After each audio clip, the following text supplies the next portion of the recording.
Friends, આપણે તમારો 12મો ગદ્ય જેનું નામ છે રાની તે આપણે જોઈ રહ્યા હતા, જેમાં આપણે છેલ્લે વાત કરી હતી કે જે એમની ઘોડી છે રાની, એના માટે સરસ મજાનું એવું તબેલો, ત્યાં બાંધવાની જગ્યા બધું તૈયાર કરવામાં આવ્યું હતું એવું महादेवी वर्मा कहे છે।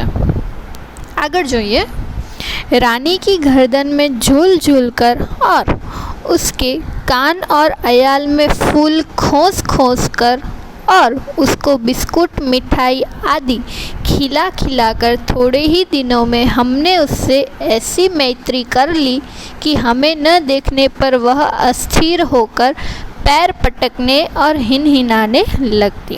હવે મહાદેવી વર્મા કહે છે કે જ્યારે રાની અમારા ઘરે આવી ત્યારથી લઈ અને થોડાક જ દિવસોમાં અમે એની જે ડોક હતી એને પકડીને એનામાં ઝૂલા ખાતા, પછી એના કાનમાં અને અયાલ એટલે એની ડોક પર કેશવાળ આપણે જેને કહીએ છીએ એનામાં અમે ફૂલો રાખતા, જેવી રીતે આપણે તૈયાર કરીએ એવી જ રીતે રાનીને પણ તૈયાર કરતા, ફૂલોથી સજાવતા, એને બિસ્કિટ ખવડાવતા, એને મીઠાઈ ખવડાવતા, આવું બધું કરીને અમે એની સાથે એવી મિત્રતા બાંધી લીધી હતી, એ અમારી એવી મિત્ર થઈ ગઈ હતી કે જો દિવસમાં તે ઘોડી અમને ન જોવે ને તો હણહણાવા લાગતી, એટલે કે અવાજ કરવા લાગતી, પોતાના પગ પછાડવા લાગતી, એટલી પગ પછાડી અને હણહણીને તે અમને પોતાની પાસે બોલાવતી, એટલી મિત્રતા અમારી વચ્ચે બંધાઈ ગई હતી। फिर हमारी घुड़सवारी का कार्यक्रम आरंभ हुआ। હવે એના પછી અમારો ઘોડે સવારી એટલે કે ઘોડા ઉપર સવારી કરવાનો કાર્યક્રમ શરૂ થાય છે। આટલા દિવસ તો અમે ખાલી એની સાથે રમતા, ક્યારે એની ઉપર સવારી નથી કરી, પણ હવે અમારો એના ઉપર સવારી કરવાની શરૂ થાય છે। मेरे और बहन के लिए सामान्य छोटी पर सुंदर जिन खरीदी गई और भाई के लिए चमड़े के घेरे वाली ऐसी जिन बनवाई गई जिससे संतुलन खोने पर भी गिरने का भय नहीं था। હવે મારા માટે અને મારી જે બેન હતી, અમારા બે માટે જીન, આપણે ઘોડા ઉપર બેસીએ છીએ તો એના ઉપર જે ચામડાનું રાખીએ છીએ ને એને કહે છે જીન। એટલે કહે છે કે મારા અને મારી બેન માટે સામાન્ય એવું બનાવવામાં આવ્યું, કેમ કે અમે તો મોટા હતા, અને મારા ભાઈ માટે ચામડાની જીન બનાવવામાં આવી, જેથી કરી અને અમે જો સંતુલન ગુમાવી બેસીએ છતાં પણ અમે એ ઘોડા ઉપરથી ન પડીએ એવી જીન ભાઈ માટે બનાવડાવી, અને અમારા માટે જે સામાન્ય આવે છે એ જ અમે લીધી હતી। बाहर के चबूतरे पर खड़े होकर हम बारी बारी से रानी पर आरूढ़ होते और छुट्टन साथ दौड़ता हुआ हमें घुमाता। હવે કહે છે કે બારે જે ચબૂતરો હતો અમારો કબૂતરોને ખાવા માટેનું, એ ચબૂતરા પરથી અમે વારંવાર રાની પર આરૂઢ હોતે એટલે કે સવાર થવું, અમે રાની ઉપર સવારી કરતા, અને અમારો જે છુટ્ટન નોકર હતો એટલે કે ઘોડા માટે જે માણસ રાખવામાં આવ્યો હતો એ અમારી સાથે દોડતો અને અમને એ ઘોડા ઉપર સવારી કરાવતો। सवेरे भाई बहन घूमते और स्कूल से लौटने पर तीसरे पहर या संध्या समय मेरे साथ यह कार्यक्रम दोहराया जाता। હવે સવારે તો અમે બધા ભાઈ બહેન બધા જ સ્કૂલ હાલ્યા જઈએ, પછી સ્કૂલમાંથી પાછા ફરીએ એટલે 3 પહોર એટલે કે બપોરના સમયે કાં તો પછી સંધ્યા સમયે અમે ઘોડા ઉપર સવારી કરવાનો કાર્યક્રમ ગોઠવતા। परंतु ऐसी सवारी से हमारी विद्रोही प्रकृति कैसे संतुष्ट हो सकती थी, पण मात्र आटली ज सवारी करीने अमारुं मन न भरातुं, अमने संतोष न था तो। अस्तबल में रानी की गर्दन में झूलकर तथा स्टूल के सहारे उसकी पीठ पर चढ़कर भी हमें संतोष न होता। अस्तबल જ્યાં અમે ઘોડાને બાંધતા ત્યાં અમે રાનીના ગરદનમાં લટકતા, ઝૂલા ખાતા અને એની સાથે સાથે અમે સ્ટૂલ રાખીને એ રાની ઉપર ચડતા, કેમ કે થોડીક મોટી હતી, અમે નાના હતા એટલે એના ઉપર ચડી ન શકતા, એટલે સ્ટૂલ ગોઠવી અને એના ઉપર ચડતા। એનાથી પણ અમને સંતોષ ન થતો। अंत में एक छुट्टी के दिन दोपहर में सबके सो जाने पर हम रानी को खोलकर बहार ले आए। હવે એક દિવસ બધા ભાઈ બહેન શું કરે છે, એમને સ્કૂલમાં રજા હોય છે, તો રજા હતી એ દિવસે અમે રાનીને ત્યાંથી છોડીએ છીએ, એનો જે બાંધવાની જગ્યા હતી ત્યાંથી છોડી અને બારે લઈ આવીએ છીએ और चबूतरे पर खड़े होकर उसकी नंगी पीठ पर सवारी करके बारी बारी से अपनी अधूरी शिक्षा की पूरी परीक्षा लेने लगे। અને ચબૂતરા ઉપરથી અમે એના ઉપર ચડી જતા અને અમને જે સંતોષ ન થતો એ સંતોષ માટે વારા પ્રમાણે, એટલે કે દરેક ભાઈ બહેનનો વારો હોય એ પ્રમાણે અમે એના ઉપર સવારી કરવા લાગ્યા અને અમારી પરીક્ષા લેતા હતા કે અમને સવારી કરતા આવડે છે કે નહીં। यह स्वाभाविक ही था कि ताज रानी हमारी अराजक प्रवृत्तियों से प्रभावित हो जाती। હવે સ્વાભાવિક હતું કે આના કારણે અમે આવી બધી પ્રવૃત્તિઓ કરતા, રાનીને આટલો બધો સ્નેહ પ્રેમ આપતા, એટલે એ અમારાથી પણ પ્રભાવિત થઈ जाती। वास्तव में बालकों में चेतना के विभिन्न स्तरों का बोध न होकर सामान्य चेतना की ही बोध रहता है। હવે ખરેખર કેવું હોય, બાળકો હોય ને, બાળકો એને આપણે ભગવાનનું સ્વરૂપ કહીએ છીએ, ભગવાનનું રૂપ કહીએ છીએ। એમને કોઈ મનમાં સ્વાર્થ કે એવું કંઈ ન હોય, બસ મનોરંજન માટે, પોતાના આનંદ માટે મોજ મજા કરતા હોય છે। એટલે કે અમારી આ જે ચેતનાઓ હતી એ સામાન્ય ચેતનાઓ હતી। अतः उनके लिए पशु पक्षी वनस्पति सब एक परिवार के हो जाते। जे नाना बाळको होय एमने खास एटलो बधो कंई फेर समझमां ना आवे, एटले एमना माटे पशु पक्षी वनस्पतिओ बधा एक समान ज होय छे। निक्की रानी की पूंछ से झूलने लगता था। હવે એમનો નિક્કી નોળિયાનું નામ છે, તો જે નોળિયો હતો એ ઘોડાની પૂંછને પકડી અને એનામાં ઝૂલતો। रोजी इच्छा अनुसार उसकी गर्दन पर उछलकर चढ़ती और नीचे कूदती थी। रोजी एनी जे कूतरी हती एने इच्छा होय तो ए घोड़ानी गर्दन उपर, डोक उपर चढ़ी जाती, त्यांथी ऊपर चढ़ी जाती અને પછી નીચે કૂદકા મારતી। એની ઈચ્છા હોય તો એ એવી રીતે એની સાથે રમતી અને નોળિયો એની પૂંછમાં લટકી જઈને રમતો। और હવે નોળિયો ને કૂતરી આવી રીતે એની સાથે રમતા। और हम सब उसकी पीठ पर ऐसे गर्व से बैठते थे मानो मयूर सिंहासन पर आसीन हो। અને અમે ત્રણેય ભાઈ બહેનો એના પીઠ ઉપર એવી રીતે બેસતા જાણે એક રાજા મોરના પીછાનું જે સિંહાસન હોય ને એના ઉપર કઈ રીતે ગર્વથી બેસે એવી જ રીતે અમે પણ ગર્વથી એ રાનીની પીઠ ઉપર બેસતા। रानी हम सब की शक्ति और दुर्बलता जानती थी। હવે રાનીને ખ્યાલ હતો કે અમે બધા શેમાં દુર્બળ છીએ, અમને શું નથી આવડતું, અમને શું આવડે છે, એ બધું રાનીને ખ્યાલ આવી ગયો હતો, કેમ કે આટલો समय थयो अमे एक साथे रहिए छिए। उसकी नंगी पीठ पर अयाल पकड़कर बैठने वालों को वह दुल्की चाल से इधर उधर घुमाकर संतुष्ट कर देती थी। हवे रानी जे हती एना ऊपर कोई खुली पीठ ऊपर, एटले के जे जीन होय ए राखीने न बेसे तोय पण जे एमने एना ऊपर बेसતું तो पोतानी धीमी चाल, એની ચાલ એવી હતી કે એનાથી એના ઉપર જે કોઈ પણ બેઠું હોય રાની ઉપર તો એને આમ તેમ ફેરવી અને સંતુષ્ટ કરી દેતી। परंतु एक बार मेरे बैठ जाने पर भाई ने अपने हाथ की पतली संटी उसकी पैरों में मार दी। હવે એક વખત એક દિવસ મહાદેવી વર્મા રાનીની પીઠ ઉપર બેસે છે અને જેવા જે બેસે છે કે એમનો જે ભાઈ હતો એ પાતળી સોટી લાકડી હોય ને એ એના પગમાં મારે છે, ઘોડીના પગમાં मारे છે।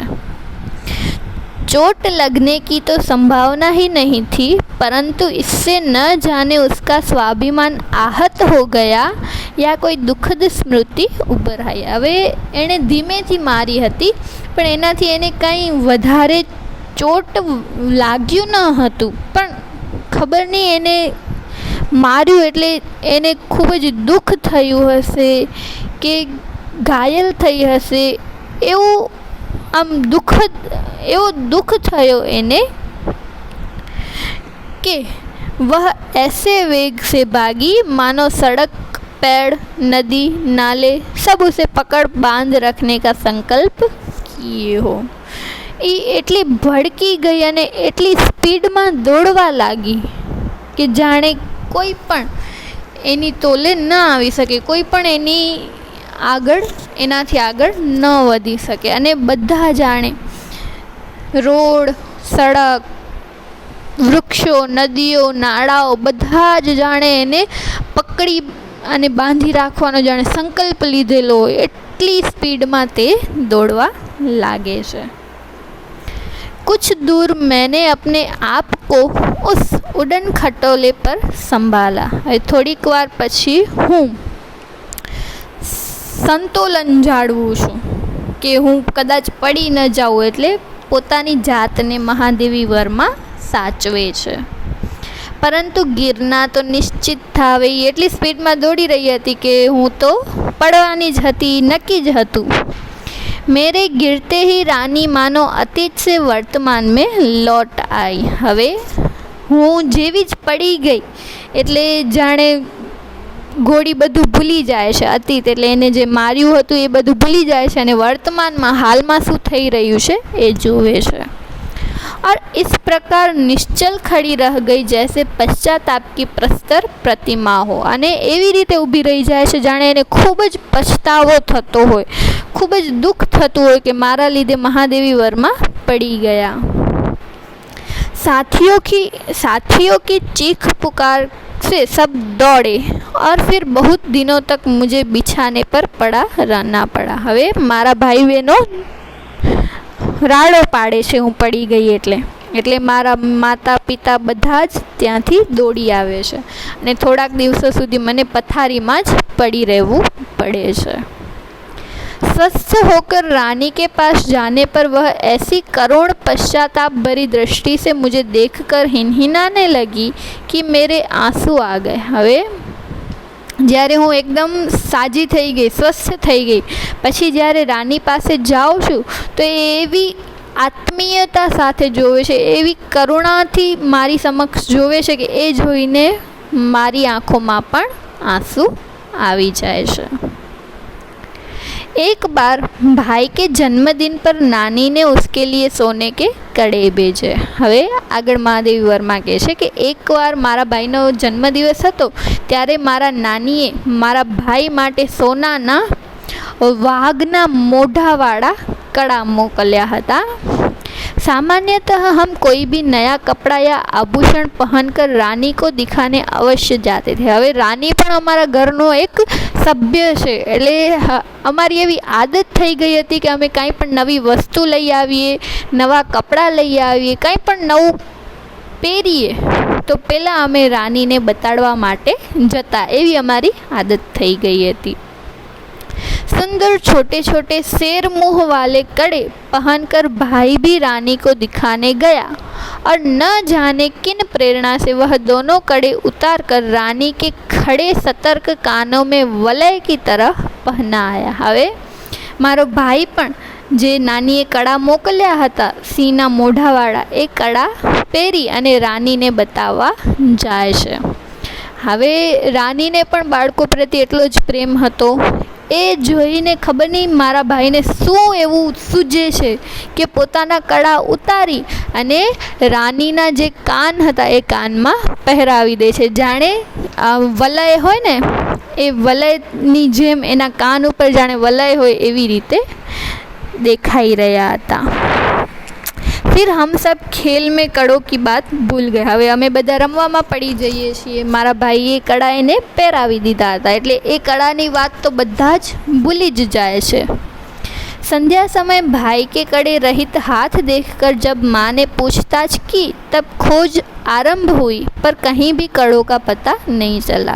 सांजे જ્યારે મારા મમ્મીએ જોયું કે મારા ભાઈના હાથમાં એ કડા તો છે જ નહીં, ત્યારે મમ્મી પૂછે છે કે એ કડા ક્યાં ગયા, ક્યાં ખોવાઈ આવ્યો. ત્યારે કડા શોધવાની શરૂઆત અમે કરીએ છીએ પણ ક્યાંય અમને એ કડા મળતા નથી. रानी अपने कान को खुर्रों से खोदती और हिनहिनाती रही. रानी જે હતી એ પોતાના પગની જે ખરી હોય છે, તમે જોશો રોડ ઉપર ચાલે એટલે કેવો ટક ટક અવાજ આવતો, એટલે એને ખરી કહેવાય છે. એના પગ નીચે જે હોય ને, એટલે ઘોડી હતી એ પોતાના પગની ખરીથી કાન હલાવતી હતી અને હણહણાટ કરતી હતી. अंत में बाबूजी का ध्यान उसकी ओर गया और उन्होंने मिट्टी हटाने का आदेश दिया. હવે મારા પિતાજીનું ધ્યાન ત્યાં જાય છે અને એમણે ત્યાંથી માટી હટાવવાનો આદેશ આપ્યો. किसी ने कुछ गहरा गड्ढा खोदकर दोनों कड़े गाड़ दिए थे અને ત્યાં એ કોઈકે ખાડો ખોદી અને એની અંદર એ કડા નાખી દીધા હતા. दंड तो किसी को नहीं मिला परंतु रानी सारे घर के हृदय में स्थान पा गई. હવે કોઈને સજા તો નથી મળતી પણ ખાડો ખોદીને કડા મળી જાય છે એટલે કોઈને સજા નથી મળતી. પણ રાનીએ કડા શોધવામાં મદદ કરી એટલે અમારા આખા પરિવારમાં બધા જ લોકોના હૃદયમાં રાનીએ અલગ એવું સ્થાન પ્રાપ્ત કરી લીધું હતું. एक घटना अपनी विचित्रता में स्मरणीय है. हजी एक घटना મને આજે પણ યાદ છે કે एक सवेरे उठने पर हमने रानी के पास एक छोटे से घोड़े के बच्चे को देखा. એક સવારે અમે જ્યારે ઉઠીએ છીએ ત્યારે અમે રાનીની બાજુમાં એક નાનકડા ઘોડાનું બચ્ચું જોઈએ છીએ. यह कहाँ था कह कह कर हमने रामा को इतना थका दिया कि उसने निरुपाय घोषणा की कि वह नया जीव रानी के पेट में दाना चारा खाकर सो रहा था. હવે અમે અમારો જે નોકર હતો રામા, એને પૂછીને એટલા કંટાળી દીધું હતું, એને એટલા બધા પ્રશ્નો પૂછ્યા હતા કે આ ક્યાં હતો, ક્યાંથી આવ્યો આ ઘોડાનો બચ્ચો, એ પૂછીને એટલો થકાવી દીધો હતો કે એણે અમને એમ જવાબ દીધો કે આ બચ્ચું રાનીના પેટમાં હતું અને એમાં જ ખાઈ પી અને સૂતો હતો. भाई ने उत्साह से पूछा और भी है और रामा ने स्वीकृति में सिर हिलाया. અને ભાઈએ ઉત્સાહમાં પૂછ્યું તો હજી પણ એના પેટમાં બીજા બચ્ચાઓ છે? અને રામા હા પાડી દે છે. अब तो हम विस्मित भी हुए और क्रोधित भी. હવે અમને આશ્ચર્ય પણ થતું હતું કે એના પેટમાં આ જીવ ક્યાંથી આવ્યું હશે, અને ગુસ્સો પણ આવતો હતો કે એના પેટમાં રહી અને બધું ખાઈ જતો હતો, એટલે અમને ગુસ્સો પણ આવતો હતો અને આશ્ચર્ય પણ થતું હતું. ये छोटे जीव कोई काम धाम नहीं करते और हमको पीठ पर बैठा कर दौड़ने वाली रानी का दाना चारा स्वयं खाकर उसके पेट में लेटे रहते. અમને ગુસ્સો આવ્યો કે આ નાના બચ્ચા કાંઈ કામ તો કરતા નથી અને જે અમને પોતાની પીઠ ઉપર બેસાડી અને દોડે છે એ રાનીનો ખોરાક પણ બધો આ બચ્ચા જ ખાઈ જાય છે અને એના પેટમાં જ સૂઈ જાય છે, એટલે અમને ગુસ્સો આવતો હતો. બાળકો હતા, એમને વધારે કાંઈ ખ્યાલ આવતો નથી, સમજાતું નથી, એટલે આવું વિચારે છે. भाई ने कहा रानी का पेट चीरकर हम कम से कम एक और बच्चा घोड़ा निकाल ले, तब बच्चे घोड़ों पर वे छोटे बहन भाई बैठेंगे और रानी मेरी सेवा में रहेगी. ત્યારે મારો ભાઈ કહે છે કે આપણે એનું પેટ ચીરીને હજી એક બચ્ચો કાઢી લઈએ. હવે એમને ખ્યાલ ન હતો એટલે આવું વિચારે છે અને કહે છે કે બીજા જે બચ્ચા હશે એ નાના ભાઈ બહેન માટે અને રાની જે છે એ महादेवी वर्मा માટે. प्रस्ताव मुझे भी उचित जान पड़ा, पर जब एक दोपहर को वह कहीं से साग काटने का चाकू ले आया तब मेरे साहस ने जवाब दे दिया। હવે એનો પ્રસ્તાવ મને પણ સારો લાગ્યો કે 3 ઘોડા હોય તો 3 ભાઈ બહેન માટે અલગ અલગ, પણ જ્યારે બપોરે એક વખત મારો ભાઈ શાકભાજી કાપવાવાળો ચાકુ લઈ આવે છે ત્યારે હું સાહસ નથી કરી सकती। एक और भी समस्या की और हमारा ध्यान गया। हजी एक समस्या आती जेनी तरफ हमारू ध्यान जाए छे कि आखिर हम रानी का पेट सीएंगे कैसे। जो हमें एनु पेट चीरी नाखशुं तो पछी एने सीवशुं कई रीते। माँ की महीन सी सुई से तो सीना संभव नहीं था। महीन एटले एकदम नानी। माँ पासे जे नानी सुई हती एनाथी तो आपणे एने सीवी न सकीए। टाट सीने का बड़ा सूजा रामा अपनी कोठरी में रखता था जहाँ हमारी पहुँच नहीं थी। अने एक मोटो सुयो हतो ए तो रामा पोतानी कोठरी में राखतो जेना ऊपर अमे पहुँची न सकीए। कुछ दिनों के उपरांत जब रानी का अश्व शिशु कुछ बड़ा होकर दौड़ने लगा तब हमने अपना क्रोध स्मरण रहा और न प्रस्ताव। જ્યારે રાનીનો જે બચ્ચો હતો એ મોટો થઈ અને અમારી સાથે દોડવા લાગે છે, રમવા લાગે છે, ત્યારે અમે બધી જ વાતોને ભૂલી જઈએ છીએ કે એના પેટમાં રહેલું બીજું જીવ વિશે પણ ભૂલી ગયા, એના પ્રસ્તાવ વિશે પણ ભૂલી ગયા, ચીરવાનું પણ ભૂલી ગયા, બધું જ અમે ભૂલી જઈએ છીએ। અને આવી જ રીતે મહાદેવી વર્મા પોતાના સંસ્મરણો અહીં યાદ કરે છે, જેના ઉપરથી આપણને ખ્યાલ આવે છે કે મહાદેવી વર્માને પ્રાણીઓ પ્રત્યે કેટલો લગાવ છે। અહીં તમારો આ સરસ મજાનો પાઠ પૂરો થાય છે, જેના શબ્દાર્થ અને સ્વાધ્યાય નોટબુકમાં લખી અને મને મોકલવાના રહેશે।